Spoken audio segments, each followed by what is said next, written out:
Hey everybody, welcome back to our channel. Today we're going to take a deep dive into one of the most important essentials of the summer, sunscreen. And let's be honest, we all know it's important, but there are some things that may be confusing about sunscreen, such as SPF, application mysteries. Is it all just a marketing ploy? We're going to dive into that, and within the next 5 minutes, you'll know more about that. First thing, let's talk about SPF. So SPF stands for sun protecting factor. And what that means is the ability for the sunscreen to protect against the UVB rays, which are the rays that damage the top layer of the skin. For example, SPF 30, you would think maybe it protects you 30 times longer than not wearing sunscreen, but that's false. So it actually protects about 97% of those rays. Whereas as you increase in SPF, when you get to about 50 SPF, that will protect you from about 98% of the UVB rays. So after about 30 SPF, effectiveness of that SPF starts to diminish. It's recommended to use at least 30 SPF. And if you want protection against the UVA rays, which are the rays that penetrate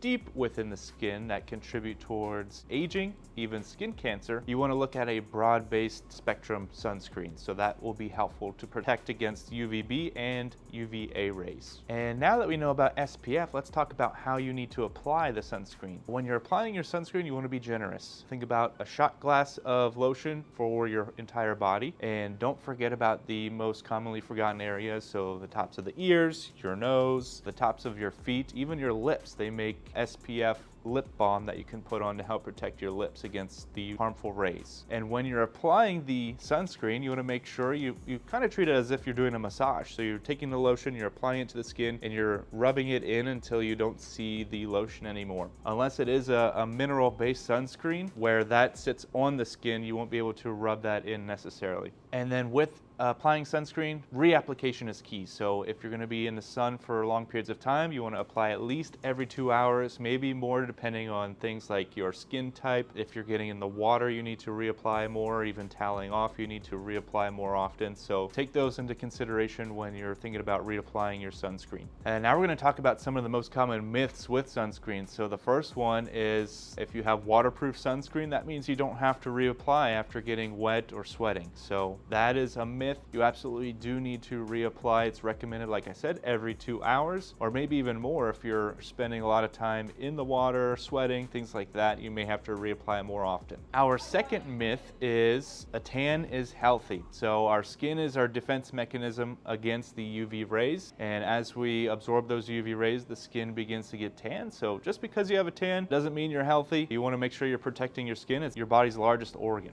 One of our last myths is that sunscreen that you apply will block the vitamin D from being absorbed into your body, and that's not completely true. So it's still sufficient through moderate sun exposure and your diet. You're able to intake the proper amount of vitamin D through that. It's most important that you're protecting yourself when you're outside, so sunscreen is definitely one of those things that you can do to help with that. And there you have it. Sunscreen has been decoded for you. So a couple important things: make sure you're using sunscreen and reapplying, and also consider things like staying in the shade or wearing light-fitting clothing. That way you can protect yourself from those harmful UV rays when you're out doing yard work or whatever it may be. So just remember, be safe, enjoy your summer, and check out our video for signs of heat stroke. If you're hanging around outside too long, you need to watch out for that. And for more information, like our channel and subscribe for more. Take care, guys.